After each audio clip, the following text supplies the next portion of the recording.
देश में लगातार कोरोना का कोहराम मचा हुआ और बिहार में भी कोरोना पैर पसारते जा रहा है। 3000 से अधिक मरीज कोरोना पॉजिटिव पाए गए और 31 मई तक लॉकडाउन है। लेकिन इस कोरोना काल में लगातार अपराधी भी हावी होते जा रहे हैं। महज कुछ घंटों में बिहार में 9 हत्याएं हुई है और बिहार की सियासत पूरे तरीके से गर्म है। गोपालगंज ट्रिपल मामले में जहां विपक्ष लगातार सरकार को घेर रहा है और पप्पू पांडे की गिरफ्तारी के लिए कल भी तेजस्वी यादव के द्वारा मार्च किया जा रहा था, गोपालगंज के लिए कुछ किया जा रहा था, लेकिन प्रशासन की तरफ से रोक दिया गया। आखिर क्या कारण है कि अपराधी पूरी तरह से हावी हो रहे हैं? हमारे साथ बात करने के लिए जदयू के विधान पार्षद गुलाम रसूल बलियावी साहब, उनसे बात करेंगे और जानने की कोशिश करेंगे कि आखिर अपराधी लगातार बिहार में क्यों बेलगाम होते जा रहे हैं। सर, आज के आंकड़ों की बात कर ली जाए, पहले के आंकड़ों की नहीं बात कर ली जाए, महज कुछ घंटों में कैमूर, पटना, मधेपुरा, बेगूसराय, ये तमाम इलाके जहां 9 हत्याएं हुई है, आखिर कहां गया सुशासन का राज?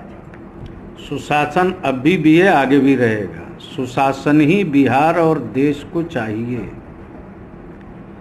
जो भी आपराधिक घटनाएं घटी हैं या घटती हैं तो अपराधी जेल ही जाते हैं। हाथी चढ़ करके जेल से बाहर नहीं आते, जेल जाते हैं, जेल जाएंगे। जो कानूनी प्रक्रिया है उसको पूरा किया जाता है और पूरी तत्परता से होगा। ये अपराधी भाग कर जाएंगे कितना दूर, कहां जाएंगे? जब उस अपराध और नरसंहार को बिहार से उखाड़ के फेंक दिया गया, तो अगर यदि ये नए अपराधी पैर पसारने की कोशिश कर रहे हैं तो नीतीश कुमार का शासन है, कानून की रस्सी इतनी टाइट है कि वो भूल जाएंगे अपराध।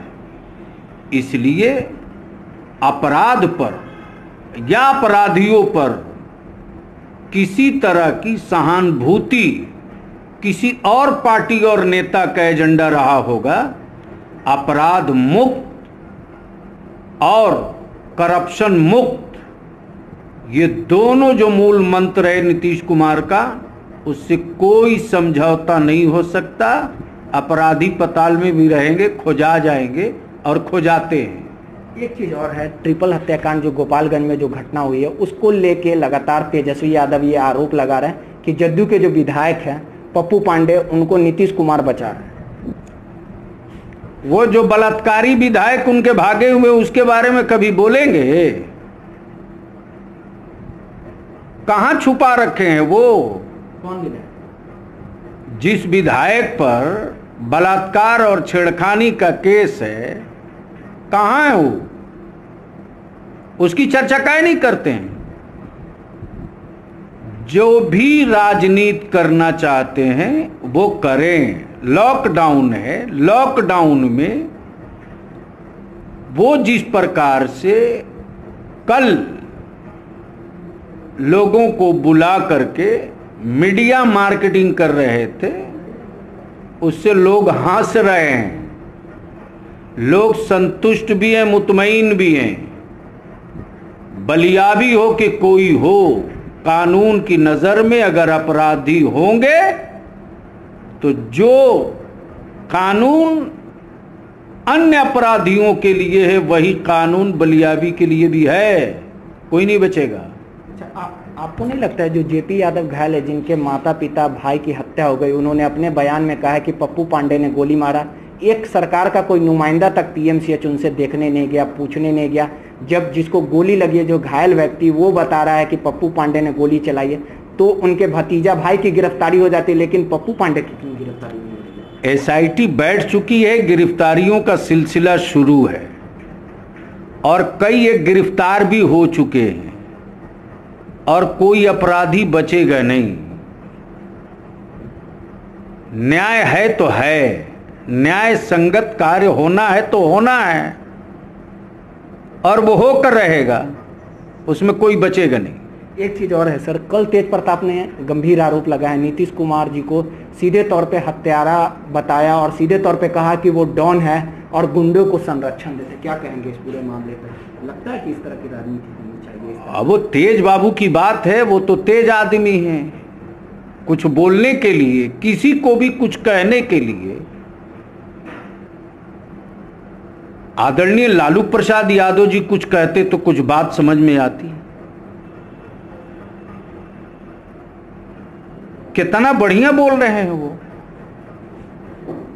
इसका एहसास अभी उनको नहीं हो रहा है, बोल लें, टीवी वाला तो चलाएगा ही, लेकिन उनका अपना स्वजातीय वोट जिस तेजी के साथ उनसे भागा है और माननीय नीतीश कुमार के कुशल नेतृत्व के साथ जुड़ रहा है, वो बेचैनी, वो घबराहट, और उसी घबराहट और बेचैनी में इस तरह की वाणी का इस्तेमाल किया जा रहा है। वो उनको मुबारक हो। अच्छा, एक चीज़ और है सर, जो प्रवासी मजदूर थे जो बाहर से लाखों लाख की संख्या में कोरोना काल में अन्य राज्यों में फंसे हुए थे, वो बिहार आए। नीतीश कुमार जी ने सबको बुलाया, अकाउंट में जो पैसे थे, जो भी सरकारी सहायता है वो की जा रही है, जिस प्रकार से दावा किया जा रहा है। इस बार चुनाव भी है, प्रवासी मजदूर लाखों लाख की संख्या में आ गए, उनको लेके क्या कुछ आप लोग की प्लानिंग है, रणनीति है कि उनको रोजगार दिया जाएगा? इस बार चुनाव भी है, जनता किस प्रकार से भरोसा करे, जिनको बेरोजगार हो गए हैं उनको किस प्रकार से रोजगार दिया? बिहार की जनता चाहे बिहार में रहे कि बिहार से बाहर रहे, वो माननीय मुख्यमंत्री श्री नीतीश कुमार जी के कार्यों से मुकम्मल संतुष्ट है। आप बताइए ना जी, 1,000 बस की बात करते थे लोग, कहां गई वो बसें? कहां नजर आए?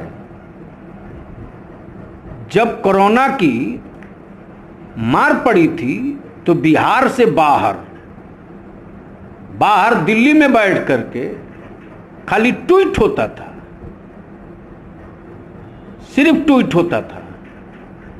पूरे देश में सबसे ज्यादा प्रवासी भाइयों की, बिहारी भाइयों की, प्रवासी नहीं बिहारी भाइयों की लिए जो काम किया माननीय श्री नीतीश कुमार जी ने, ये पूरे देश के मुख्यमंत्रियों के लिए उदाहरण।